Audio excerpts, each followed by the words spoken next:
Tabi-tabi po. Yan guys, mga malalaking baliti guys. Grabe guys, ang lalaki ng baliti oh. Ayan. So mayroon lang ako dito guys sa pansin. Laki ng baliti dito. Ito yung siya oh. Ay, sorry. Ayan oh.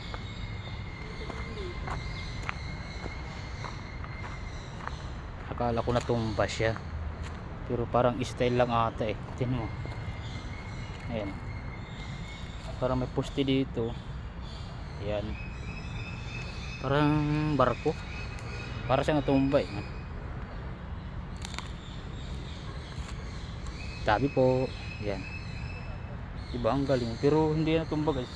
Pero para talagang natumba oh. Kasi may parang poste oh. Ayan. So dito pala to sa wildlife guys, dito sa May Quezon City. Yan natin ang pinakamalayuan. Oh. Style lang talaga siya guys, style. Yan. Di ba? Style lang po siya.